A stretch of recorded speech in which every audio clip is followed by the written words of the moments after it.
الحمد لله الذي ليس كمثله شيء وهو السميع البصير. الحمد لله الذي لم يتخذ صاحبة ولا ولدا. الحمد لله الذي لم يلد ولم يولد ولم يكن له كفوا أحد. الحمد لله الذي كتب الآثار ونسخ الآجال. القلوب عنده مفضية والسر عنده علانية. الحلال ما أحل والحرام ما حرم. الأمر ما قضى والدين ما شرع. الخلق خلق والعبد عبد وهو الله الرؤوف الرحيم. اللهم صل على سيدنا ومولانا محمد وعلى آل سيدنا ومولانا محمد وبارك وسلم وصل عليه. اللهم صل على سيدنا ومولانا محمد وعلى آل سيدنا ومولانا محمد وبارك وسلم وصل عليه. أما بعد فأعوذ بالله من الشيطان الرجيم. بسم الله الرحمن الرحيم. إنما المؤمنون إخوة فأصلحوا بين أخويكم. وقال النبي صلى الله عليه وسلم المسلم أخو المسلم. صدق الله العظيم وصدق رسوله النبي الكريم ونحن على ذلك من الشاهدين والشاكرين والحمد لله رب العالمين. قابل احترام میرے عزیز بھائیوں، اللہ تعالیٰ نے ایمان کی بنیاد پر اجر و ثواب دینے کا وعدہ فرمایا ہے. جو آدمی ایمان والا ہوگا اللہ اسے نیک کاموں کا ثواب دیں گے. اللہ تعالیٰ اس کے لیے ثواب جاری کریں گے. بنیادی چیز ایمان ہے. ایمان اللہ کی بہت بڑی نعمت ہے، بہت بڑی دولت ہے، اور اسی ایمان کی بنیاد پر شریعت یہ فرماتی ہے کہ ایمان والے ایمان والوں کے دوست ہیں. قرآن کریم میں آتا ہے ایمان والے مرد ایمان والی عورتیں یہ آپس میں ایک دوسرے کے ساتھ ان کا تعلق ہے. اور ایک جگہ اللہ فرماتا ہے ایمان والے آپس میں بھائی بھائی ہیں. تو ایمان کی بنیاد پر اللہ تعالیٰ کی طرف سے فیصلے ہوتے ہیں، اللہ کی طرف سے ثواب ملتا ہے. اور اسی ایمان کی بنیاد پر اللہ کی طرف سے آزمائشیں آتی ہیں. اور قرآن کریم میں اللہ نے بالکل واضح فرمایا ہے کہ بھائی ایمان کی بنیاد پر میں تمہیں آزماؤں گا. اور اللہ نے قسم کھا کر فرمایا وَلَنَبْلُوَنَّكُمْ بِشَيْءٍ مِّنَ الْخَوْفِ کہ ہم ضرور بالضرور آپ کو آزمائیں گے. یہ جو ضرور بالضرور ہے یہ قسم کے معنی میں آتا ہے. یعنی اللہ قسم کھا رہے ہیں کہ میں قسم اٹھاتا ہوں کہ میں تمہیں آزماؤں گا، خوف دے کر، تھوڑا سا خوف دے کر آزماؤں گا،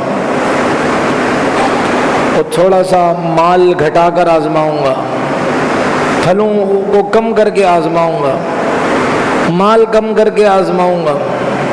یہ صرف میں تمہیں تھوڑا سا آزماؤں گا.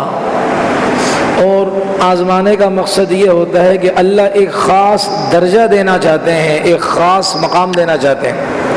یہ نہیں کوئی ایمان لا کر کوئی نعوذ باللہ ہم نے کوئی گناہ کر لی اب سزا دے رہے ہیں، نہیں. ایمان لانے پر اللہ ایک درجہ ایک مقام دینا چاہتے ہیں. تو اس مقام کو دینے کے لیے کچھ اللہ آزماتے ہیں. ورنہ دیکھیں نبیوں کو اللہ نے آزمایا ہے. اس کا مطلب یہ کہ وہ نعوذ باللہ ان سے کوئی غلط کام سرزد ہوا نہیں. نبی معصوم ہیں سارے. اللہ ان کو آزماتے ہیں اور اللہ تعالیٰ ان کو اپنی خاص رحمتوں سے نوازنا چاہتے ہیں.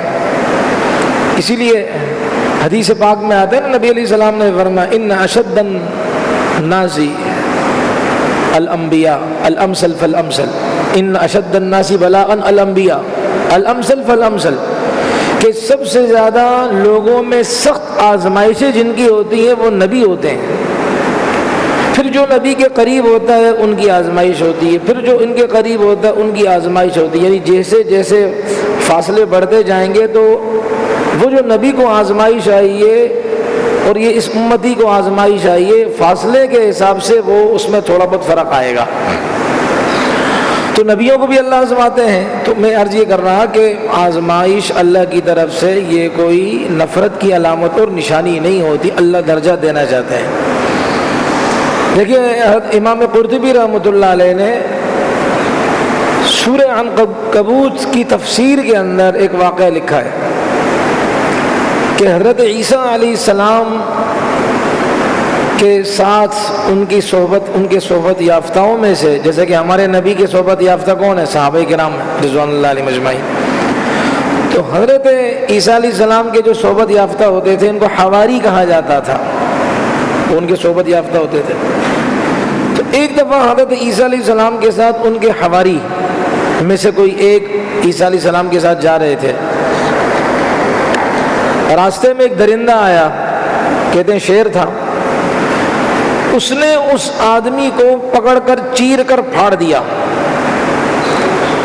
حضرت عیسیٰ علیہ السلام اللہ کے نبی اللہ تعالیٰ سے دعا کی، درخواست کی کہ اللہ یہ عجیب معاملہ ہوا ہے، میرا ساتھی میرے ساتھ جا رہا تھا اور آپ ہی کے مخلوق میں سے کوئی ایک مخلوق آئی اور ایک درندہ آیا اور اس نے اس کو پکڑ لیا، نوچا، چیرا، پھاڑا، کھا گیا۔ اللہ کی طرف سے پیغام آیا کہ میرے عیسیٰ، یہ جو آپ کے ساتھ آدمی تھا میں نے اس کو ایک مقام دینا تھا، میں نے اس کے لیے ایک رتبہ تیار کیا ہوا تھا، ایک مقام تیار کیا ہوا تھا، اب میں نے اسے وہ مقام دینا تھا، لیکن وہ مقام خاص مقام عبادتوں کے ذریعے سے اس کو نہیں ملتا، بہت دیر ہو جاتی، وہ ملتا تب جب میں اس کے اوپر ایک آزمائش لاتا، تو اس آزمائش کے آنے سے اسے فوراً وہ مقام حاصل ہو جاتا کہ جو میں نے اس کے لیے رکھا تھا۔ اس لیے میں نے اس کے اوپر یہ آزمائش کی صورت بنائی اور میرا ایک درندہ جو میری مخلوق ہے میں نے اسے بھیجا، اس نے اس کو چیر پھاڑ لیا، اب وہ جو مقام میں نے اس کے لیے محفوظ کر کے سنبھال کے رکھا ہوا تھا اس مقام تک یہ پہنچ گیا ہے ابھی۔ تو لازمی نہیں ہے کہ آزمائشوں کا آنا اللہ کی ناراضگی کی نشانی ہو، آزمائش تو اہل ایمان پر آتی ہے۔ اب دیکھیں اللہ والے بڑے عجیب ہوتے ہیں، اس لیے کہتے ہیں اللہ والوں کی صحبت میں انسان رہے۔ بھئی کافر پر بھی مصیبتیں آتی ہیں، پریشانیاں کافر پر بھی آتی ہیں، ایمان والے پر بھی آتی ہیں۔ اب پتہ کیسے چلے گا کہ آزمائش ایمان والے کے لیے یہ اللہ کی طرف سے آزمائش ہے، یعنی کہ درجے بلند ہونے کا ذریعہ ہے، نیکیوں کے ملنے کا سبب اور ذریعہ ہے، اور کافر کے لیے جو یہ مصیبت آئی ہے یہ اس کو عذاب کی ایک صورت ہے۔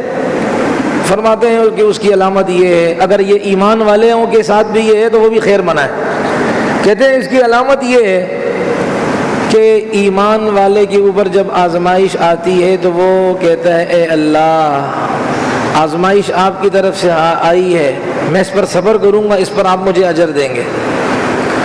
اے اللہ ہر حال میں آپ کا شکر ہے۔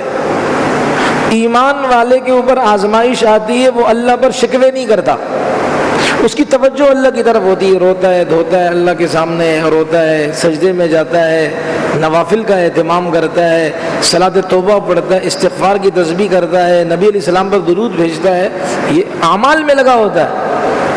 تو یہ آزمائش جو اس پر آئی اور یہ اعمال میں لگا تو یہ نشانی ہے اس بات کی کہ اللہ تعالیٰ اسے درجہ دینا چاہتے ہیں۔ اور جو کافر ہے اس کے اوپر آزمائش آتی ہے وہ بھی چیختا چلاتا ہے، یہ اس لیے کہ یہ اللہ کے خلاف گلے شکوے کرتا ہے، اس کی نظر تو اللہ پر ہوتی نہیں ہے، تو یہ اس پر عذاب ہے۔ اگر ایمان والوں کے اندر بھی اس طرح کی قسمیں ہیں کہ جس پر آزمائش آئے اور وہ کہے یار بس اللہ کی طرف سے ہے، تو اس کا مطلب کہ اللہ تعالیٰ اس کا درجہ بلند کرتے ہیں۔ اور ایمان والوں ہی میں سے، مسلمانوں میں سے اگر وہ اللہ کے خلاف دھرنے شروع کر دے، اللہ کے خلاف زبان درازی شروع کر دے، اللہ سے ناراض ہو جائے، یہ نشانی ہے کہ اللہ کا اس پر غضب نازل ہوا ہے۔ تو میں عرض کروں کہ ایمان والوں پر آزمائشیں آتی ہیں۔ اور پھر عجیب بات یہ ہے کہ بعض اوقات کیا ہوتا ہے کہ کچھ لوگوں پر آزمائشیں آتی ہیں، امتحان آتے ہیں، ان ایمان والوں پر جو امتحان آتے ہیں یہ اوروں کا امتحان ہوتا ہے۔ اب میں آپ کو دوسری طرف لے کے جانا چاہ رہا ہوں۔ کچھ لوگوں پر، اہل ایمان میں سے کچھ لوگوں پر آزمائشیں آتی ہیں، حقیقت میں یہ آزمائش، یہ امتحان اور دنیا میں رہنے والے مسلمانوں کا ہوتا ہے۔ اللہ نے یہ شکلیں، یہ صورتیں اللہ نے پہلے سے بتا دی ہیں۔ اسلام کا ابتدائی زمانہ دیکھیں، رسول اللہ صلی اللہ علیہ وسلم مکہ المکرمہ میں، آپ علیہ السلام کے جان نثار صحابہ نبی علیہ السلام کے ساتھ مکہ المکرمہ میں۔ بھئی آواز پریشان تو نہیں کر رہی آج؟ چپ تو نہیں رہی ہے؟ آپ علیہ السلام کے صحابہ مکہ میں، آزمائشیں، اب تک ہجرت کا حکم نہیں آیا اور حضرت خباب انگاروں پر لٹائے جا رہے ہیں، بلال حبشی رضی اللہ عنہ محلے کے اوباش لڑکوں کے حوالے کر دیے جاتے ہیں اور وہ ان کو تنگ کر رہے ہیں، ان کو تپتی دھوپ میں لٹایا جاتا ہے، پتھر کی بڑی سلپ اور سل ان کے سینے پر رکھی جاتی ہے۔ حضرت سمیہ پر آزمائشیں آتی ہیں رضی اللہ عنہ، جسم کے ٹکڑے کر دیے جاتے ہیں، اور اسی طرح کسی ہماری مسلمان صحابیہ، اس کی آنکھیں نکال دی جاتی ہے، کسی کی چمڑی اتار دی جاتی ہے، آزمائش ہے، اور یہاں سب موجود ہیں۔ لیکن پھر آپ نے دیکھا کہ ایک زمانہ ایسا آتا ہے کہ اب مسلمانوں کو ہجرت کا حکم ہو جاتا ہے کہ آپ ہجرت کریں، حبشہ کی طرف گئے، پھر اس کے بعد حکم آیا مدینہ، پھر بعد میں طیبہ بن گیا ہمارے پاک نبی کے مبارک قدم لگنے سے صلی اللہ علیہ وآلہ وسلم۔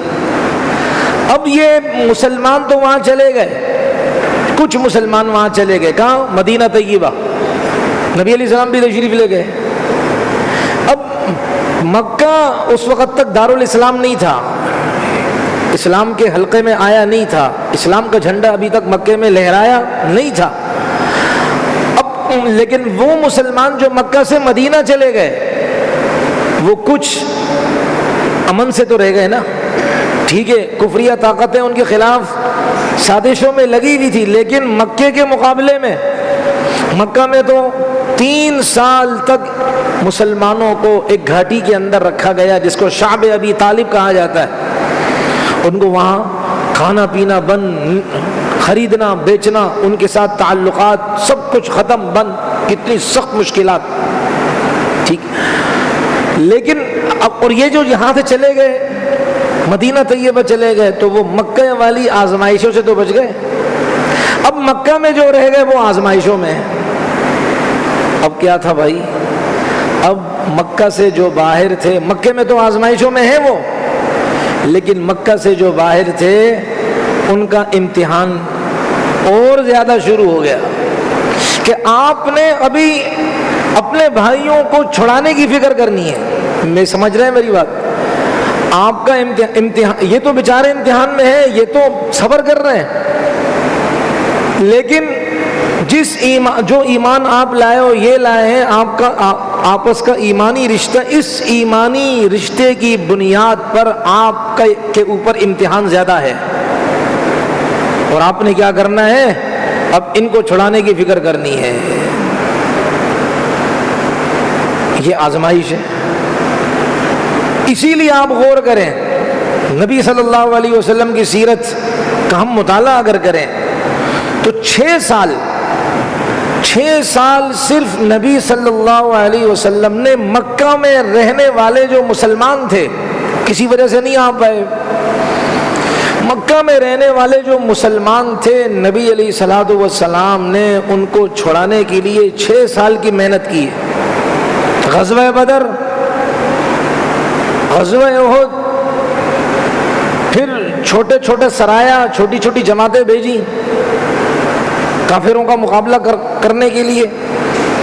6 سال کے عرصے، جب تک کہ مکہ اسلام کا شہر نہیں بن گیا، اسلامی حکومت کے ماتحتی میں نہیں آ گیا، اور مسلمانوں کا جھنڈا وہاں لہرایا نہیں گیا، اس وقت تک نبی علیہ الصلوۃ والسلام ان بھائیوں کے جو مکہ کے اندر تھے، آپ علیہ السلام ان کو چھڑانے میں لگے ہوئے تھے۔ یہاں تک کہ نبی علیہ السلام کے دندان مبارک شہید ہوئے، دانت مبارک۔ اپنے ان مسلمان بھائیوں کو چھڑانے کے لیے، میرے بھائی غور سے سنیے یہ بات، ہم سے یہ بات آج ہم یہ دعویٰ نہیں کر رہے ہیں، لیکن یہ بتائی نہیں جا رہی ہمیں۔ نبی علیہ السلام ان کو چھڑانے میں لگے ہوئے ہیں۔ آپ یعنی اپنے مسلمان بھائیوں اور بہنوں کے لیے آپ علیہ السلام نے اپنے دندان مبارک شہید کروائے، اپنے مسلمان بھائیوں بہنوں کے لیے چچا کے 17 ٹکڑے کروائے۔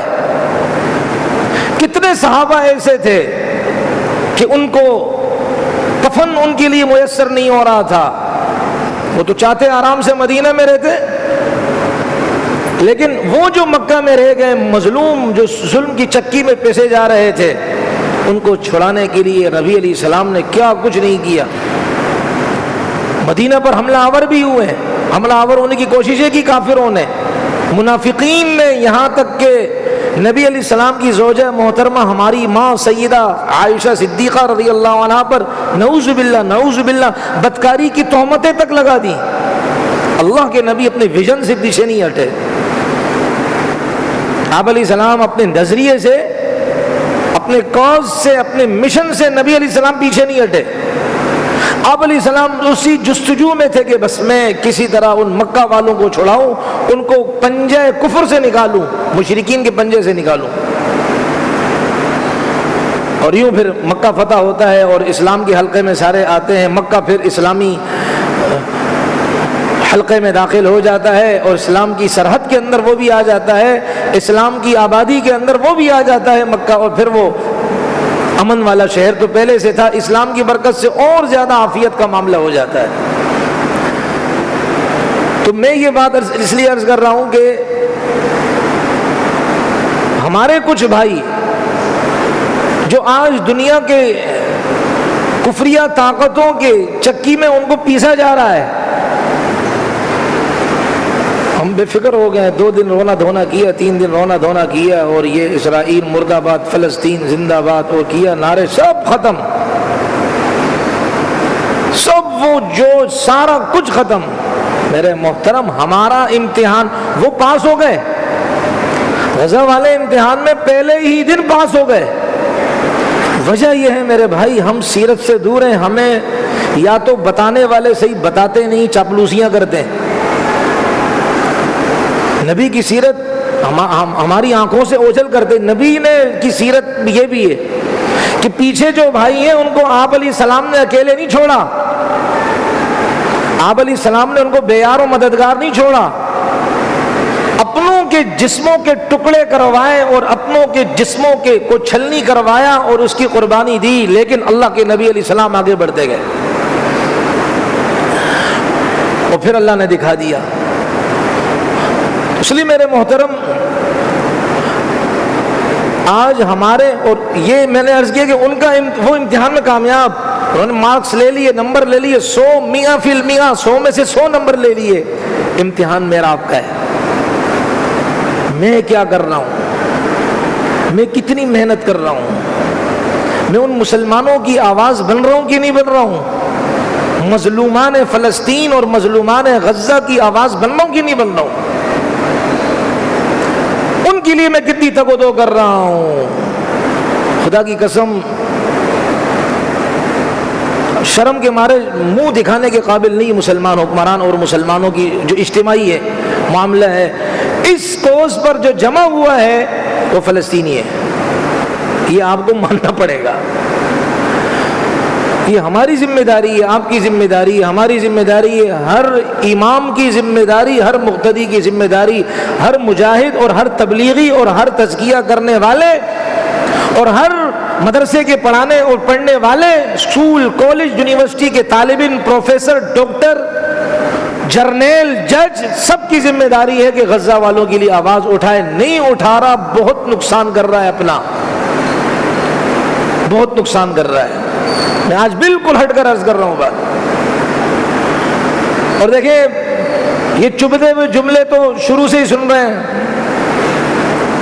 کہ نہیں یار، پہلے طاقت ہونی چاہیے ہمارے پاس، نہیں یار اگر وہ اٹیک نہ ہوتا تو یہ نقصان نہ ہوتا. آپ نبی کی سیرت سے صلی اللہ علیہ وآلہ وسلم، آپ نبی کی سیرت سے بتائیں کہ آپ علیہ السلام نے جب غزوہ بدر، میں نبی کی سیرت سے ہٹ کر عرض نہیں کروں گا، نبی علیہ الصلوۃ والسلام کی سیرت میں غزوہ بدر ہے، پہلی جنگ کافروں کی اور مسلمانوں کی. نمبر سے 11 سے لے کر 12 تک کافروں کے بڑے بڑے سرداروں کو پھڑکایا، ان کی گردنیں کاٹی. تو کیا یہ باقی جو کافر تھے وہ مکہ نہیں گئے ہوں گے؟ مکہ میں رہنے والے مسلمانوں کو کیا گلے لگایا ہوگا انہوں نے؟ کتنا ستایا ہوگا؟ کیا نبی کو پتہ نہیں تھا؟ اگر آج کے یہ دانشور، یہ میڈیا والے اس زمانے میں ہوتے تو نبی کو بھی یہی مشورے دیتے، حضرت ابھی آپ کے پاس وہ طاقت نہیں ہے، لہذا فی الحال کافروں سے جنگ نہ لڑیں. لو اطاعونا ما قتلوا، یہ ایک کافر، بدترین گھٹیا قسم کے کافر، منافقوں کے سردار عبداللہ ابن ابی ابن سلول نے یہ کہا تھا، لو اطاعونا ما قتلوا، اگر محمد اور ان کے صحابہ ہمارے مشورے پر عمل کرتے تو یہ آج غزوہ احد میں ان کے اتنے ساتھی شہید نہ کیے جاتے، قتل نہ کیے جاتے. آج بھی کہ بھائی اگر وہ 7 اکتوبر کا حملہ نہ ہوتا تو یہ حال نہ ہوتا. آپ کو پتہ ہے کتنی پلاننگیں ہوئی ہیں، یہ اللہ کا نظام ہے، یہ حملہ ہونا اللہ کا نظام ہے. اگر نہ ہوتا آج سعودی عرب سمیت کتنے مسلم ممالک وہ اسرائیل کو تسلیم کر چکے ہوتے. یہ اس حملے کی وجہ سے وہ رک گئے اور تسلیم کرنے سے باز آ گئے. اندرون خانہ کچھ بھی، لیکن علی اعلان جو ہے نا ایسا، تو یہ اللہ کا نظام ہے. میں یہ عرض کر رہا ہوں کہ یہ جو بات کہ نہیں یار اگر حملہ کریں گے تو کافر نقصان پہنچائیں گے، آپ نبی کی سیرت ضرور پڑھیے اور آپ بتائیں جب بھی مسلمانوں کا کافروں سے مقابلہ ہوا اور مسلمانوں نے ان کو شکست دی تو کیا ان کافروں نے اپنے ملک کے اندر رہنے والے مسلمان کیا ان کے نہیں تھے؟ ان کو جینا دو بر نہیں کیا ہوگا، ان کو تکلیفیں نہیں دی ہوں گی. اس کو سامنے رکھ کر کیا مسلمانوں نے چھوڑ دیا کہ نہیں ان سے جنگ نہیں کرنی ہے؟ آپ دیکھ لیں ابھی جو بنیان مرصوص ہوا ہے آپریشن کا جو نام رکھا ہے، اگر ہماری فوج کہتی نہیں جی انڈیا کے اندر مسلمان ہیں، اگر ہم ان کو جواب دیں گے ہمارے مسلمانوں کو تکلیف دیں گے، یہ معاملات ہیں. ایسا تو پھر دنیا میں جنگ ہی کوئی نہ ہو، وہ مسلمان دبتا ہی رہے.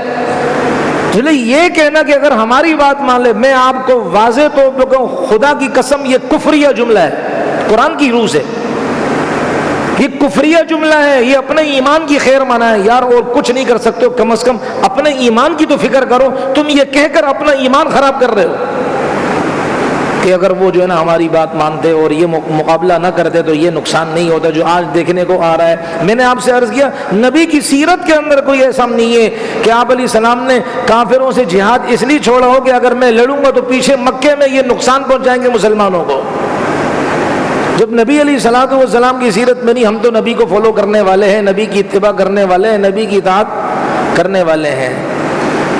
میرے محترم غزہ والوں نے اپنے ذمے کا کام جو کرنا تھا خدا کی قسم کر دیا انہوں نے. وہ بھوکے ہیں، ہم پیٹ بھر کے کھا رہے ہیں، ہمارا امتحان ہے، یہ ہمارا امتحان ہے. وہ بھوکے ہیں اور ہم پیٹ بھر کے کھا رہے ہیں، میں بھی اس میں شامل ہوں، ہمارا امتحان ہے یہ. اللہ کو ہم کیا جواب دیں گے؟ کہیں منہ چھپانے کی جگہ ہی نہیں ہوگی. اللہ کو ہم کیا جواب دیں گے؟ اگر ہم نے اپنی گنجائش، اپنی طاقت کے وقت اگر محنت نہیں کی اور اسی بات کے سحر میں ہم گرفتار ہوئے کہ نہیں یار اگر وہ یہ نہ کرتے تو یہ ہوتا، یہ نہ کرتے تو یہ ہوتا، وقت نہیں ہے، فلاں ہے، یہ ساری آج میں بالکل اوپنلی بات عرض کر رہا ہوں، کھل کر بات عرض کر رہا ہوں، یہ سب کافرانہ جملے ہیں. خود قرآن نے فتویٰ دیا ہے، یہ کسی پکے مسلمان کا جملہ نہیں ہے، یہ دنیا کے گھٹیا انسان عبداللہ ابن ابی ابن سلول کا جملہ ہے جس نے حضرت عائشہ پر نعوذ باللہ زنا کا الزام لگایا تھا رضی اللہ عنہا. اس لیے میرے محترم ہم حالات سے بھی باخبر رہیں اور ہم اس کا مطالعہ بھی کریں. غزہ والوں نے کیا اپنے ذمے کا کام کیا اور انہوں نے فریضہ ادا کیا. لیکن نبی علیہ الصلوۃ والسلام کو معراج ہوئی، ہم سب کا ایمان ہے اللہ کے نبی علیہ الصلوۃ والسلام کو اسراء اور معراج ہوئی ہے. یعنی آپ علیہ الصلوۃ والسلام کو اللہ نے قرآن 15ویں پارے میں فرمایا سبحان الذی اسریٰ بعبدہ لیلا من المسجد الحرام الی المسجد الاقصی. اللہ تعالیٰ نے راتوں رات اپنے نبی کو سیر کروائی مسجد حرام یعنی بیت اللہ سے بیت المقدس تک 1 مہینے کا تقریباً فاصلہ ہے اس زمانے کی سواری کے اعتبار سے. اور پھر وہاں سے اللہ تعالیٰ نے حدیثوں میں آتا ہے آسمانوں پر بلایا, جیسے کہ عصر کی حدیثوں میں چل رہا ہے, معراج کے واقعے چل رہے ہیں. اب سوچے تھوڑی دیر کہ جو اللہ بیت المقدس سے نبی کو آسمانوں پر بلانے پر قادر ہے, وہی اللہ بیت اللہ سے بھی تو آسمانوں پر بلا سکتا ہے. اللہ کے لیے کیا مشکل ہے؟ اللہ نے بیت اللہ سے بیت المقدس تک بلایا اپنے نبی کو, وہاں نماز پڑھوائی, امام الانبیاء کا تاج سر پر رکھوایا. اس کی وجہ کیا ہے؟ لاجک کیا ہے؟ حکمت کیا ہے؟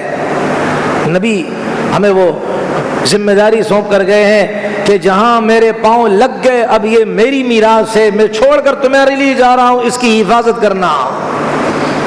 بیت المقدس کی امامت, یہاں کا مصلی, یہاں کے در و دیوار, اب میں نے یہاں قدم رکھ لیے ہیں بابرکت میں. اللہ فرماتے ہیں جس کا کہ وہ اللہ یہ فرمانا چاہتے ہیں یہ میرے نبی نے اس مصلی پر امامت کروا دی, یہاں کے امام یہ ہیں, یہاں کی ذمہ داریاں ان کی ہو گئی, یہاں کے مبارک قدم میں نے لگوا دی اپنے نبی علیہ الصلوۃ والسلام کے اس دھرتی اور سرزمین پر, اب تم نے اس کی رکھوالی کرنی ہے. اور اللہ کے نبی گئے, فرما دیا گویا کہ میں یہ امانت تمہارے ذمے چھوڑ کر جا رہا ہوں. اس کا مطلب کیا ہے کہ صرف حید عمر نے, صلاح الدین ایوبی نے آزاد کر دیا, معاملہ ختم نہیں.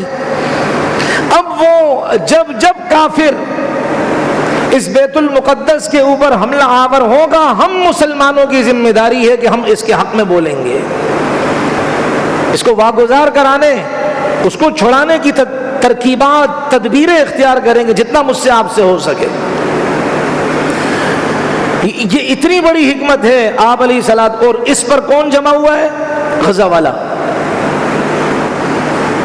اس پر جمع ہوا ہے اور اس پر ڈٹا ہوا ہے, یعنی بھوک برداشت کر رہے ہیں.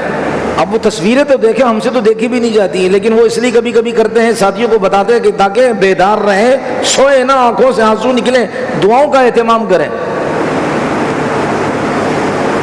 بالکل خود امریکن سابق افسر وہ کہتے ہیں کہ ایسے جیسے چلتی پھرتی لاشیں, میں بھی سناؤں گا آپ کو, چلتی پھرتی لاشیں ہیں, بالکل ہڈیاں دکھ رہی ہیں, کمزور جسم سے جو کھالیں لٹک رہی ہے,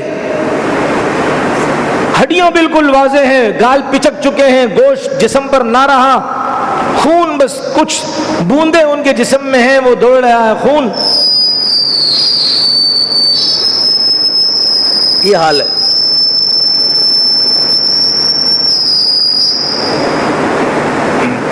اور لیکن وہ بیت المقدس کے ساتھ بے وفائی نہیں کر رہے ہیں, بیت المقدس کے ساتھ وہ وفا والا معاملہ کر رہے ہیں.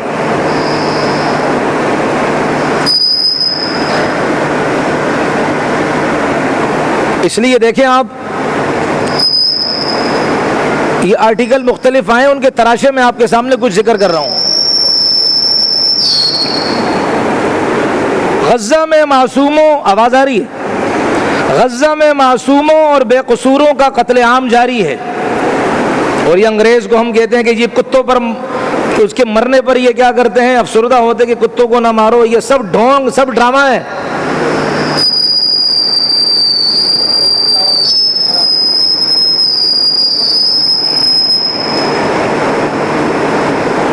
غزہ میں معصوموں اور بے قصوروں کا قتل عام جاری ہے اور عالمی برادری کا ضمیر وقت کی قبر میں دفن ہو چکا ہے.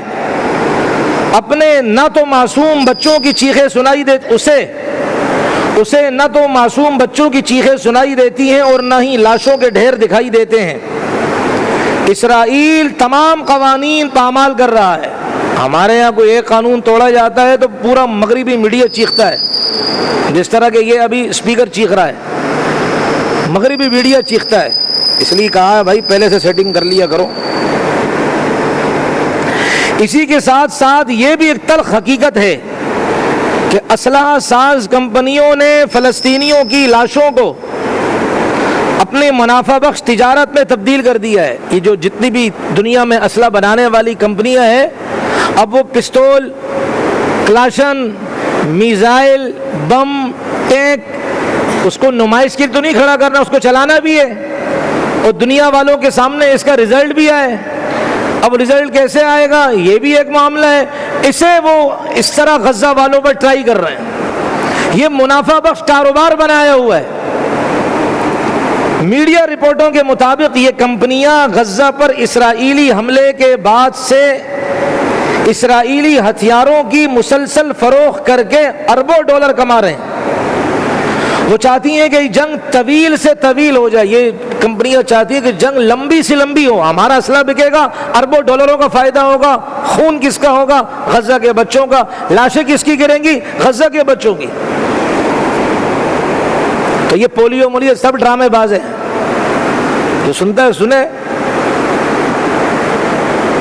سب ڈرامے باز ہیں کہ جی ہمیں آپ کے بچوں کی بڑی فکر ہے۔ وہ بچے جو بھوک سے مر رہے، بے غیر تو بے شرمو، ان کے لیے تو تم کچھ نہیں کرتے ہو، تمہیں ہمارے بچوں کی بڑی فکر ہے، ٹیکسوں پر ٹیکس لگا کر غریب عوام کا خون چوس رہے ہو، تمہیں ہمارے بچوں کی بڑی فکر ہے۔ تو وہ چاہتی ہیں کہ جنگ طویل سے طویل تر ہو جائے تاکہ ان کی تجارت جاری رہے۔ ایک تنظیم امریکن فرینڈز سروس کمیٹی کی ایک رپورٹ کے مطابق امریکہ اسرائیل کو اسلحہ فروخت کرنے کے ساتھ ساتھ اس کی بھرپور مالی مدد بھی کر رہا ہے۔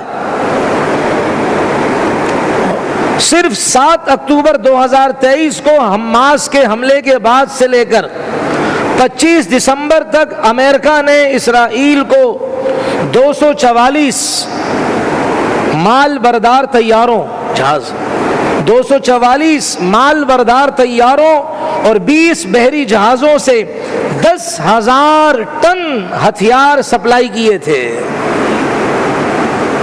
صرف ابتدائی 1.5 ماہ کے دوران ہی 15,000 بم اور 50,000 آرٹلری شیل سپلائی کیے گئے۔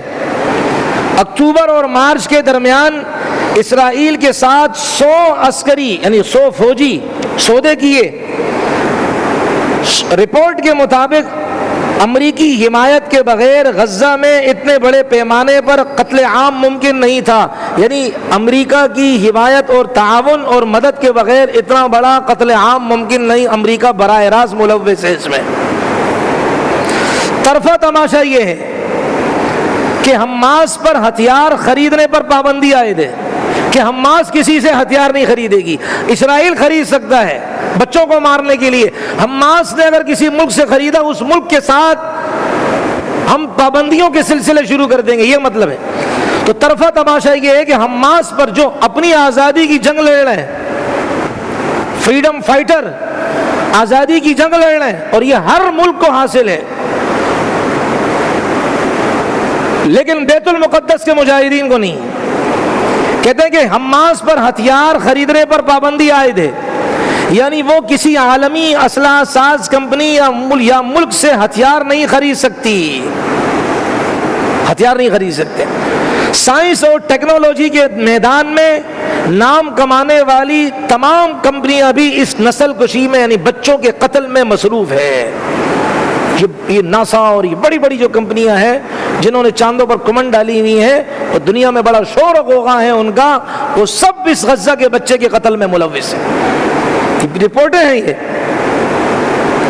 غزہ کے بچے، یہ بڑی سرخی آئی اخبار کی، ایک غزہ کے بچے چلتی پھرتی لاشیں بن گئے، بوند بوند پانی کو ترس رہے۔ غزہ میں 5 لاکھ سے زیادہ بچے غذائی قلت کا شکار ہیں۔ یہ ہمارا امتحان ہے، شروع میں نے کہا یہ ہمارا امتحان ہے، انہوں نے اپنے نمبر پورے کر لیے، ہمارا امتحان ہے۔ تو 5 لاکھ سے زائد بچے غذائی قلت کا شکار ہیں اور 40,000 بچے بالکل موت کے منہ کے دہانے پر کھڑے ہیں۔ ہڈیوں کا ڈھانچہ بنے بچوں کے جسم، اندر کو دھنسی آنکھیں، کئی دنوں سے بھوکے وجود، بے بس مائیں اور ہر طرف سے مایوسی کے سائے، یہ 21ویں صدی کا کربلا ہے۔ یہ صرف جنگ کا مارا ہوا غزہ نہیں بلکہ 8 ارب انسانوں کی اجتماعی بے حسی کے قبرستان ہیں۔ الجزیرہ کی جولائی کے پہلے ہفتے کی رپورٹ کے مطابق بعض مائیں بچوں کو زندہ رکھنے کے لیے اپنا کھانا بھی انہیں دے رہی ہے اور خود بھوکی رہتی ہیں۔ ایسا بھی ہو رہا ہے کہ تھوڑی تھوڑی دیر کے بعد رات کو ماں اٹھ دیکھتی ہے اپنے بچے کو کہ اس کی سانسیں چل رہی کہ نہیں چل رہی۔ اللہ کو پیارا تو نہیں ہو گیا؟ اپنوں کی بے حسی دیکھیں۔ اس وقت رفح بارڈر پر ہزاروں ٹن خوراک کے ڈھیر موجود ہیں، لیکن مصر کی حکومت اور فوج اس امداد کو غزہ تک پہنچانے کی نہ اجازت دے رہے ہیں اور نہ ہی وہ راستہ کھولنے کے لیے تیار ہیں۔ ان حالات سے امت مسلمہ کے حکمرانوں کو عبرت حاصل کرنی چاہیے۔ اقوام متحدہ کی فلسطینی پناہ گزین ایجنسی انروا مشہور ہے کہ کمشنر جنرل فلپ لازارینی نے کہا ہے کہ غزہ میں لوگ نہ زندہ ہیں نہ مردہ، بلکہ چلتی پھرتی لاشیں بن چکے ہیں۔ یہ غیر کہہ رہا ہے، مسلم نہیں کہہ رہا۔ ایک ماں نے بتایا کہ اس نے بچوں کو کچرے کے ڈھیر سے کھانے کے ٹکڑے تلاش کرتے دیکھا۔ یونیسیف، یہ بھی ایک بڑی وہ ادارہ ہے، نے انکشاف کیا ہے کہ غذائی قلت سے شہید ہونے والوں میں 80% بچے شامل ہیں۔ یہ اپنوں کی بے حسی دیکھیں، عالمی ضمیر کے مردہ پن کو دیکھیں۔ دنیا میں اگر کسی غیر مسلم کے ساتھ کوئی ایک ناروا سلوک ہو جائے، اکا دکا کوئی واقعہ ہو جائے، پورا یورپ سر پر آسمان کو اٹھا لیتا ہے کہ جی ہمارے ہم مذہب انسان کے ساتھ یہ اتنا بڑا ظلم ہو گیا ہے اور یہ انسانی ضمیر مر چکا ہے، فلاں فلاں، اور ہمارے ادارے حرکت میں آتے ہیں۔ یہاں تو انبیاء کے وارث وہ بچے پوری دنیا گویا کہ وہ سٹیڈیم پر بیٹھے تماشائی ہیں، اور سٹیڈیم کے اندر موجود وہ بچے وہ سلاٹر ہاؤس ان کو سمجھیں، وہ مذبح خانے سمجھے جہاں ان بچوں کو ذبح کیا جا رہا ہے۔ تو حقیقت میں یہ ہمارا امتحان ہے، غزہ کے بچوں کا امتحان کوئی نہیں۔ یہ جو میں نے کہا بار بار یہ جملے دہرا رہا ہوں آج کہ اگر وہ حملہ نہ کرتے، یہ نہ ہوتا، یہ کافرانہ جملے ہیں، کھل کر کہہ رہا ہوں، کافرانہ جملے ہیں، کافرانہ سوچ ہے، پیغمبرانہ سوچ نہیں ہے یہ۔ پھر تو ہاتھ پر ہاتھ رکھ کر بیٹھ جائے انسان، کبھی کسی کافر کا مقابلہ نہ کرے کہ یہ ہمارے مسلمانوں کو اپنے ملک میں تکلیف دیں گے۔ یہ تو نبی کی سیرت سے لا علمی کا منظر اور لا تعلقی کا منظر ہے۔ ہمیں نبی کی سیرت کا پتہ ہی نہیں، اس کا مطلب اللہ ہمیں معاف فرمائے۔ میرے محترم، مسلمان نہیں جاگ رہا آج، میری مراد اکثریت مسلمانوں کی اور بالخصوص مسلم حکمرانوں کی۔ اللہ نے فرما دی یہ کامیاب، اولئک علیہم صلوات من ربہم ورحمہ، کہ یہ جو آزمائے جا رہے ہیں اللہ کی طرف سے خصوصی انعامات کے مستحق ہو چکے ہیں، اور عمومی رحمت اللہ نے ان کو دے دی ہے۔ باقی جو ان کے لیے کوشش کر رہے ہیں کہ نہیں کر رہے ہیں،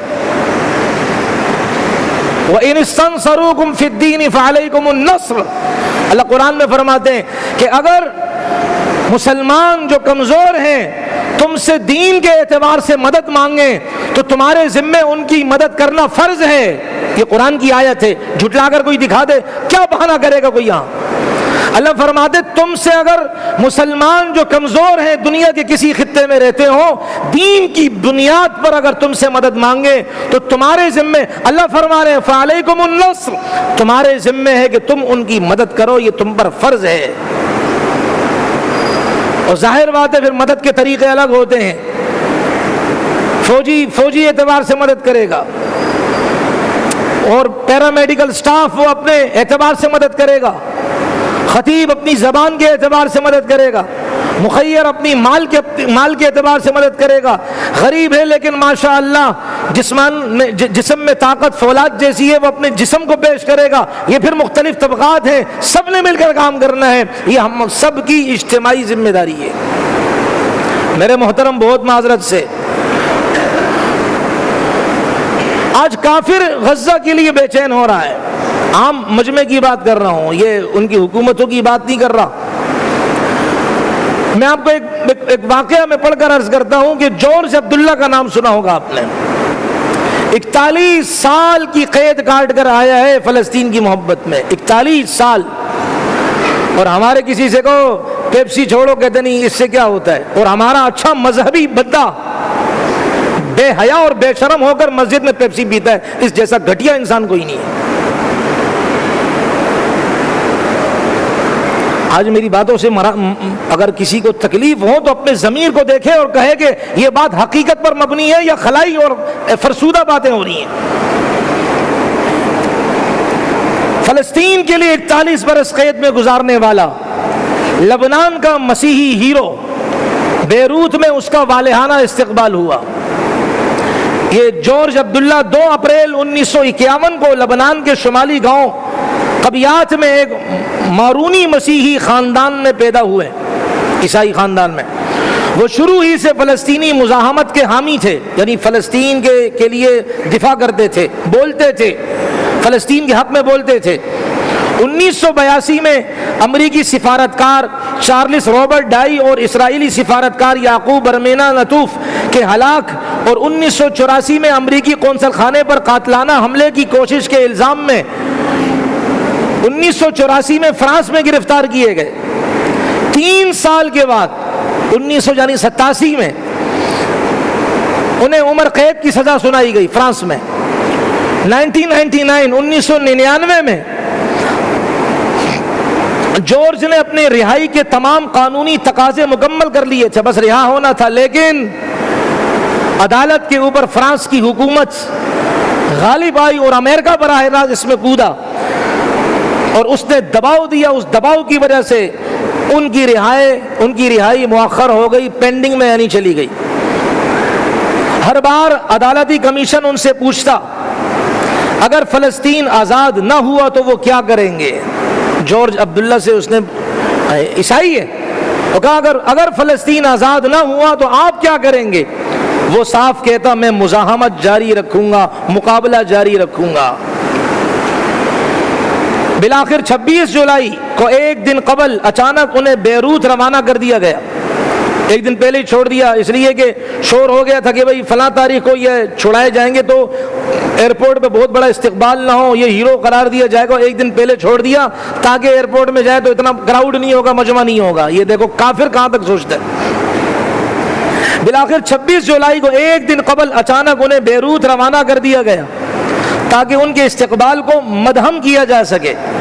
بیروت کے ایئرپورٹ پر ان کا استقبال کرنے کے لیے جمع ہونے والا عوامی اجتماع، ان کے چہروں پر صرف خوشی نہیں، مزاحمت اور وفاداری کی تاریخ بھی جھلک رہی تھی۔ مزاحمت کا معنی مقابلہ، دفاع۔ لبنانی، فلسطینی، عیسائی، مسلمان سبھی ان کے لیے نعرے لگا رہے تھے، مسلمان بھی کافر بھی سب نعرے لگا رہے تھے کہ فلسطین کے حق میں بول رہے۔ کیا نعرے لگا رہے تھے؟ من فرنسا جاء البطل رمز النضال، کہ جارج عبداللہ یہ فرانس سے آیا ہوا ہیرو ہے اور یہ فرانس سے آیا ہوا ہیرو جارج عبداللہ کی صورت میں ہے، یہ جد و جہد کی علامت ہے۔ الجزیرہ کی رپورٹ کے مطابق جارج عبداللہ کا طیارہ جب بیروت پہنچا تو سب سے پہلے انہوں نے لبنانی پرچم کو چوم کر زمین پر سجدہ کیا، پھر فلسطینی پرچم کو اٹھایا اور کہا میں صرف لبنان کا بیٹا نہیں، میں فلسطین کا سپاہی ہوں۔ عیسائی ہے لیکن کہہ رہے میں فلسطین کا سپاہی ہوں۔ اگر 41 برس قید نے میرے جسم کو قید رکھا تو کیا ہوا؟ میرے ایمان، جذبے اور نظریے کو قید نہیں رکھ سکتا۔ انہوں نے مزید کہا میں انقلابی تھا، انقلابی ہوں، انقلابی رہوں گا۔ اگر آج بھی فلسطین آزاد نہیں تو میری رہائی ادھوری ہے۔ یہ عیسائی کہہ رہا ہے، 41 سال قید رہا، فلسطین کے حق میں بولنے پر اس کو سزا ملی۔ جارج عبداللہ کی شخصیت اس نظریے اور سوچ کی مکمل نفی کرتی ہے کہ فلسطینی جد و جہد صرف مسلمانوں کی ہے۔ انہوں نے اپنی پوری زندگی عیسائی ہوتے ہوئے فلسطین کے لیے وقف کی۔ فلسطین صرف مسلمانوں کے لیے نہیں اہم، عیسائیوں کے لیے بھی اہم ہے۔ اس نے یہ ثابت کیا کہ ہم بھی اس کے حق میں آواز اٹھائیں گے۔ اس بیچارے اکیلے نے کیا، لیکن آج ہم دیکھ لیں کہ ہم مسلمان بے حسی کا شکار ہو چکے ہیں۔ ان کا وجود آج اس عالمی حقیقت کا گواہ ہے۔ وہ کیا عالمی حقیقت؟ ایک انٹرنیشنل حقیقت۔ یہ مطلب ہے کہ مظلوم کی حمایت مذہب نہیں ضمیر مانگتی ہے۔ انسان مظلوم کی جو حمایت کرتا ہے اصل وہ ضمیر ہے، ضمیر کی آواز ہے، ضمیر ہی اس کو یہ کہتا ہے کہ تم مظلوم کا دفاع کرو، چاہے کسی بھی شکل میں ہو دفاع کرو۔ آج جب وہ زندہ سلامت واپس آئے تو یہ صرف ایک انسان کی رہائی نہیں بلکہ ایک نظریے کی واپسی ہے، ایک نظریہ واپس آیا ہے کہ سامراجی طاقتیں نظریات کو تو قید کر سکتی ہیں، ختم نہیں کر سکتی۔ ایک ایسا انسان جو عیسائی گھرانے میں پیدا ہوا لیکن اپنی تمام زندگی فلسطینی قوم کے لیے وقف کر دی، اس کی زندگی پر انصاف پسند انسان کے ضمیر کو جھنجھوڑتی ہے، اس کی زندگی ہر انصاف پسند انسان کے ضمیر کو جھنجھوڑتی ہے۔ اس کی مثال اس دور کی پکار جیسی ہے جو کہتی ہے جب دنیا تمہیں تنہا چھوڑ دے تو تمہارے اصول تمہیں تھام لیں گے۔ جارج عبداللہ نے ثابت کر دیا کہ اگر ضمیر بیدار ہو تو قید خانے بھی ایک دن شکست مان لیتے ہیں۔ یہ عیسائی ہے، 41 سال جیل میں رہا صرف فلسطین کی خاطر۔ آج ہم کہتے ہیں ہم کیا کرتے ہیں، اور وہ کہتے ہیں جو نمازی سجدے کرتے ہیں جن کے پیشانیوں پر محراب بنے ہوئے سجدے کر کر کے، وہ خناس یہ بات کرتے ہیں ہمارے کرنے سے کیا ہوتا ہے۔ تو چھوڑ دو خدا کی توحید پر ایمان رکھنا، چھوڑ دو خدا کی توحید پر ایمان رکھنا۔ کیوں کہتے ہو کہ اکیلے موسیٰ کو صندوق میں اللہ تعالیٰ نے رکھوایا، چھوٹے تھے فرعون کے گھر میں اللہ نے پال کر دکھایا، تم خدا کی قدرت کو بیان کرنا چھوڑ دو، اتنے تم مایوس ہو چکے ہو۔ وہ مصر کا نوجوان تو مایوس نہیں ہوا جس کا کچھ واقعہ میں نے پچھلے جمعے کو آخر میں عرض کیا تھا کہ مصر کے دریا کے پاس بیٹھا ایک نوجوان، پتھروں کے اوپر بیٹھا ایک نوجوان، وہ بوتلوں کے اندر جو ہم یہ بوتلیں پیپسی وغیرہ، منحوس پیپسی کہاں سے اس کا نام آ گیا، یہ نیکسٹ کولا، یہ بوتلوں میں ہم کولڈ ڈرنکیں پیتے ہیں، خالی کی اس نے، اس طرح کی کولڈ ڈرنک کی بوتل خالی کی اس نے، اور اس میں بادام پستے اپنے حساب سے اس نے راشن دالیں وغیرہ بھری اور اللہ کے نام سپرد کر دی، اے اللہ فلسطینی مسلمانوں تک یہ پہنچا دے، دریا تیرے قبضے میں ہے۔ اور خدا کی قسم ویڈیو آ رہی ہیں کہ وہاں دوسرے کنارے پر غزہ کے بچے خوشی کا سما ہے ان کا، اور ان کو دریا کی لہریں اچھال اچھال کر وہ بوتل دے رہی ہیں اور وہ خوشی کے مارے اچھل کود کر رہے ہیں، وہ بوتلوں کو دکھا رہے ہیں اپنے پیرنٹس کو، اپنے ماں باپ کو، اپنے یاران احباب کو، مجلس کو دکھا رہے ہیں کہ دیکھو اللہ نے ہماری مدد کی ہے۔ اس سے ثابت ہوا میرے اور آپ کے ذمہ کام کوشش کرنا ہے، نتیجہ اللہ کی ذات پر چھوڑ دیں۔ شہید کا خون رائے گا نہیں جاتا۔ ایک فلسطینی نژاد امریکن مسلمان، اس نے اپنی کہانی لکھی ہے، میں خلاصہ عرض کر رہا ہوں۔ کہا ہمارے والد ہمیں امریکہ لے گئے اور کہا شکر ہے بھائی وہاں سے جان چھوٹی، بم بارود گولے مولے، انسان شیطان آ جاتا ہے، لیکن میرے والد نے کبھی نماز نہیں چھوڑی، ہمیں بھی نماز کی تلقین کی، باقی نائٹ کلبوں میں جانا، باروں میں جانا، یہ کام ہوتا تھا، اور ہم بھی بزنس مین، اور وہاں کا جو امریکہ کا جو سب سے بزنس کلاس کا علاقہ ہے وہاں یہ بزنس کرتا تھا، ماتحت کس کے، یہودیوں کے ماتحتی میں۔ اور پھر کہا کہ میرے والد صاحب آخر عمر ہو گئی، بیمار ہو گئے، وہ پھر اللہ کے سامنے رویا کرتے تھے اور مجھے یہ کہا کرتے تھے بیٹا جتنا جلدی ہو سکے اپنی اصل کی طرف لوٹ جا، ہم فلسطین اور غزہ کی طرف واپس ہو جا، اس دھوکے والی زندگی سے نکل جا، فلسطین کی طرف لوٹ جا۔ میں نے بات آئی گئی کر دی۔ اس معاشرے میں کون ماں باپ کی بات مانتا ہے؟ جب وہ رنگینیاں سامنے ہوتی ہیں، ڈالروں کی چمک سامنے ہوتی ہے، گوری چمڑیاں سامنے ہوتی ہیں، دھوکے باز حسن سامنے ہوتا ہے، خدا کو بھول جاتا ہے، خدا کے فرمان کو بھول جاتا ہے۔ اور پھر کا میرے والد کا انتقال ہوا، ایک صدمہ تو تھا، پھر میں اپنے کاموں میں لگ گیا۔ کہ کہتے ہیں نا کیا ہوتا ہے، مجاہد کا جہاد اللہ ضائع نہیں ہونے دیتے، اللہ اس کی للکار کو ضائع نہیں ہونے دیتے۔ کہا کہ بس ایک مجاہد نے اپنے شہادت سے کچھ منٹ پہلے ایک ویڈیو بنائی کہ بھئی میں جا رہا ہوں لڑنے، ویڈیو بنائی، اور بس وہ شہید ہونے لگا اور کہا کاش، یہ جملہ بس اس نے کہا اور کلمہ پڑھا، اس کا انتقال ہو گیا۔ بس اس کے کاش نے میری کایا پلٹ دی، وہ مجھے مجبور کر دیا کہ اسرائیل نے اب سے کچھ عرصے پہلے کئی اسلامی ممالک کے ساتھ اکیلے تنہا ٹکر لی، 12 دن میں ان کو تہس نہس کر دیا، لیکن 2 سال ہونے والے ہیں، یہ غزہ والے اس کے سامنے جھکنے کو تیار نہیں ہیں۔ اور جب دنیا سے جا رہے ہیں تو کاش کلمہ پڑھتے ہوئے جا رہے ہیں۔ میں سمجھ گیا کہ لگتا ہے یہ کاش کا مطلب جو ہم نے ہسٹری کے اندر پڑھا تھا، سیرت میں پڑھا تھا، نبیوں کے قصے سنے تھے کہ کاش میری قوم جان لیتی، یا لیت قومی یعلمون، کاش میری قوم جان لیتی۔ اللہ نے جنت کھول دی، جنت کا حسن کھول دیا، جنت کی سارے مناظر اللہ نے کھول دیے، یہ مطلب ہے اس کا۔ بس میں سمجھ گیا حق جماعت یہ جماعت ہے۔ فوراً میں نے وہاں کا بوریا بسترا باندھا اور میں غزہ آ گیا، ساری خوبصورتی چھوڑ دی، ہم سے پیپسی نہیں چھوٹتی، 100 فتوے دے دیتے ہیں، ہم سے پیپسی نہیں چھوٹتی۔ اللہ ہمیں معاف فرمائے، ہم کیا منہ دکھائیں گے بھائی؟ اب تو غزہ والے 2 سال تک انتظار کرتے رہے، اب اسلامی ممالک کی فوجیں آئیں گی، اب آئیں گی وہ، پہلے تو اللہ کا نام سب سے پہلے لیتے ہیں اور لیتے رہیں گے، لیکن انسان ہونے کے ناطے، بشر ہونے کے ناطے، لیکن وہ اپنے کاز سے پیچھے نہیں ہٹے، اپنے نظریے سے پیچھے۔ بچے ڈھانچہ بن رہے ہیں، سوکھ رہے ہیں، لیکن پھر بھی وہ مشن سے پیچھے نہیں ہٹ رہے۔ یہ ایسا امپوسیبل مشن ہے۔ ہمیں تو وہ 53 کی تحریک یاد آئی کہ جب 53 کی تحریک ختم نبوت کے عنوان پر شروع ہوئی، پھر 74 میں قادیانی کو کافر قرار دیا گیا، 1974 میں 7 ستمبر کرفیو نافذ تھا کہ کوئی مسلمانوں کے ملک میں کرفیو نافذ، مسجد کو نہیں جائے گا، اذان نہیں ہوگی، وغیرہ وغیرہ۔ نوجوانوں نے کہا یہ کون سا طریقہ ہے، ملک مسلمانوں کا اور اذان نہیں ہو، دماغ خراب ہے، ہم اذان دیں گے سینے چھلنی کروا دیں گے۔ میں عزم کی بات کر رہا ہوں، بلند ہمتی کی بات کر رہا ہوں۔ چنانچہ گئے، ایک نے کہا اللہ اکبر اللہ اکبر، ایک خبیث النفس بدبخت فوجی نے گولی ماری اسے، شہید۔ دوسرا نوجوان آ گیا، اذان پوری کر کے دکھائیں گے، کہا اللہ اکبر اللہ اکبر، دوسری گولی اس کو لگی، وہ بھی شہید ہو گیا۔ تیسرا کھڑا ہو گیا، اشہد ان لا الہ الا اللہ، گولی آئی، شہید۔ چوتھا آیا، اشہد ان لا الہ الا اللہ، گولی آئی، شہید۔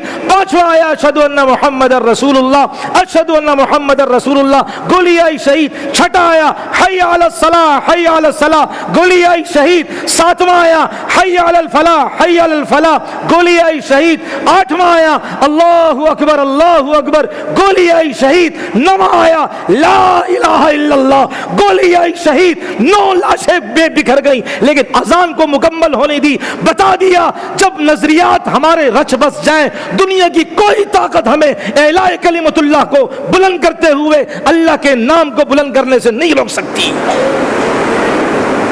ایک ہم ہے کہ فتوے بازیاں، اس پیپسی سے کیا ہوتا ہے، یہ وہ بےغیرت قسم کے لوگ ہیں جو فتوے دیتے ہیں۔ معذرت، مجھے پتہ تبصرے بعد میں ہوں گے، مولوی صاحب نے کیا کہا، وہ جرم نظر نہیں آتا، یہ لفظ بےغیرت نظر آئے گا۔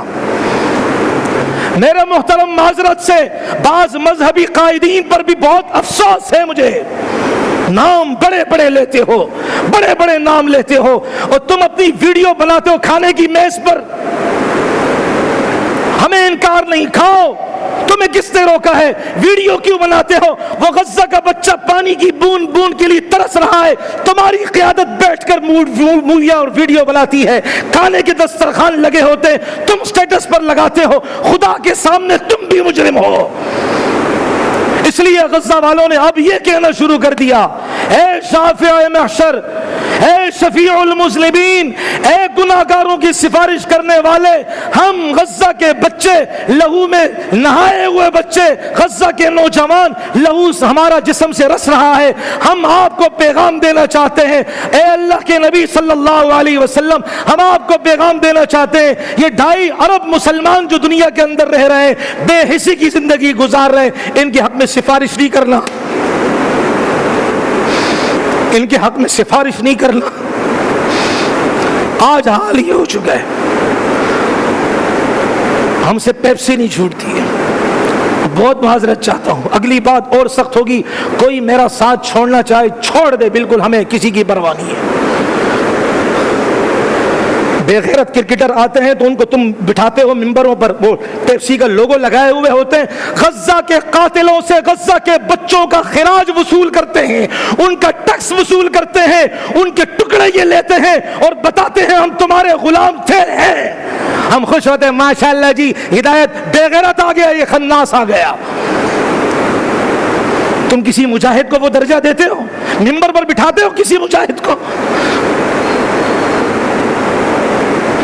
پوچھ ہوگی ہم سے، اگر ہم نے اپنا کردار نہیں بدلا، ہم نے اپنی انا کو ختم کیا، خدا کی قسم اللہ کی طرف سے پوچھو۔ بہت معذرت، آج تو معذرت ہی معذرت کر رہا ہوں، اب ہمارا کام یہ رہ گیا کہ ہم معذرت کریں، یعنی کہ ہم کفر کہہ رہے ہیں۔ ہمارے اجتماعات، کوئی سا بھی اجتماع و مذہبی، نام کیوں نہیں لیتے ہو فلسطین کا؟ غزہ کا نام کیوں نہیں لیتے ہو؟ ہم اتنے، یعنی ہم اسے شرم محسوس کرتے ہیں، ہم عار محسوس کرتے ہیں۔ ہر ایک نے اپنی دکان چمکائی ہوئی ہے، ہر ایک اپنی دکان چمکا رہا ہے، ہر ایک اپنا راشن بیچ رہا ہے، کیوں نہیں لیتے ہو؟ اللہ کی طرف سے پوچھو کہ غزہ کا بچہ کہہ رہا ہے ہم نبی سے درخواست کرتے ہیں ان کے حق میں سفارش نہیں کرنا، اللہ ہماری حفاظت فرمائے۔ وہ کہہ رہے ہیں ہم نبی سے سفارش درخواست کرتے ہیں۔ اس لیے بھائی یہ فتوی بازیاں چھوڑ دیں کہ اگر وہ حماس حملہ نہ کرتی، یہ میں نے شروع میں عرض کیا، یہ کہنا یہ کفر کا جملہ ہے کہ اگر حماس حملہ نہ کرتی، یہ نہ ہوتا، وہ نہ ہوتا۔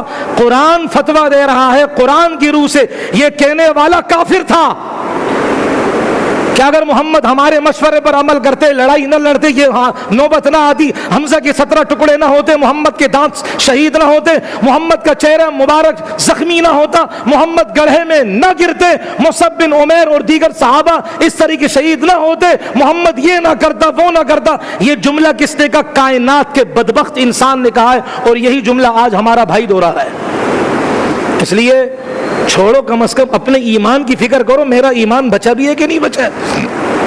اس لیے میرے محترم ہمت کرے، اللہ کے گھر میں بیٹھ کر ہمت کرے۔ سارا جہان ناراض ہو پرواہ نہ چاہیے، مد نظر تو مرضی جانان چاہیے، بس ایک نظر سے دیکھ کر تو کر یہ فیصلہ، کیا کیا تو کرنا چاہیے، کیا کیا نہ چاہیے۔ ہمیں سے کوئی وہ نہیں، اللہ اور کھلائے، لیکن خدا کے واسطے سٹیٹس پر مت لگاؤ بھائی۔ وہ جو فلسطینی بچہ دیکھے گا کہا یہ رنگریلیاں منا رہے ہیں، ہمارے تو بارود ہمارے جسموں سے کھیل رہا ہے، چیتھڑے ہمارے اڑا رہا ہے، اور مسلمان ایسی غفلت کی زندگی گزار رہے ہیں۔ اس مجمع میں کون نیت کرتا ہے انشاءاللہ کہ ہم پیپسی کو، او بھائی جس نے دوبارہ رکھی ہے چھوڑ دو، نکالو پیپسی کو، ہمت کرو، نکالو پیپسی کو۔ لگتا ہے باقی سارے عاشق ہیں پیپسی کے، ارے ہاتھ اٹھا دو بھائی۔ اللہ تعالیٰ آپ لوگوں کو خوشیاں عطا فرمائے کہ پیپسی، اسرائیلی جتنی مصنوعات ہیں جہاں تک ہماری پہنچ ہے ہم استعمال نہیں کریں گے، ایک نہیں کروڑ۔ میں بار بار یہ بات عرض کرتا ہوں کہ جب ہمارا اختلاف اگر آتا ہے نا، ہم اگر مولوی صاحب مسجد کے، یہاں تک کہ اگر مولوی صاحب مسجد کے سے ہمارا اختلاف آ گیا، اس میں بھی ہم غلط ہوں، ہم مولوی صاحب سے ہاتھ نہیں ملاتے بلکہ اس کے پیچھے نماز نہیں پڑھتے، فتوے دیتے کہ جس کے لیے ہمارے دل میں نفرت ہو اس کے پیچھے نماز نہیں ہوتی۔ مفتی چائنا کا، یہ چائنا کا نہیں، آج کل کسی اور جگہ کا مفتی ہے، یہ خز مفتی ہے، چائنا کا مفتی، وہ یہ فتویٰ دے دیتے ہیں، اپنے بارے میں اتنی غیرت دکھاتے ہیں کہ مولوی صاحب میں نے کہا یہاں تک کہ اس سے سلام کرنا چھوڑ دیتے ہیں۔ وہ جو حقیقت میں تمہارے بچوں کے جسم کے قتلے اور لاشیں گرا رہا ہے، جسم کے ٹکڑے کر رہا ہے، تم اس کی پروڈکٹس استعمال کر رہے ہو، اس کا مطلب ہے غیرت صحیح جگہ استعمال نہیں ہو رہی، حیا صحیح جگہ استعمال نہیں ہو رہی، صلاحیت صحیح جگہ استعمال نہیں ہو رہی۔ اللہ مجھے آپ کو، ہم سب کو پاک نبی علیہ الصلوۃ والسلام کی سیرت کو پڑھنے، اس کو عملی طور پر نافذ کرنے اور دنیا میں اس کو غالب کرنے کی توفیق عطا فرمائے۔ ایک اعلان سماعت فرما لیں، آج انشاءاللہ لاڑہ جماعت ہال میں عشاء کی نماز کے بعد ہماری آپ کی عالمی مجلس تحفظ ختم نبوت جماعت ہے، اس کی مبلغہ آئے گی، خواتین میں عقیدہ ختم نبوت پر بات کرے گی۔ عشاء کی نماز کے تھوڑی دیر کے بعد بالکل پردے کا معاملہ ہوگا، آپ تشریف ضرور بھی ضرور اپنی گھر کی خواتین سے کہیں وہ لائیں۔ اور کل انشاءاللہ صدیقی مسجد میں عالمی مجلس تحفظ ختم نبوت ہی کی طرف سے عقیدہ ختم نبوت پر عشاء کے بعد بیان ہوگا، وہ مردوں کے لیے ہے، یہ خواتین کے لیے ہے۔ اللہ تعالی ہمیں ایسی مبارک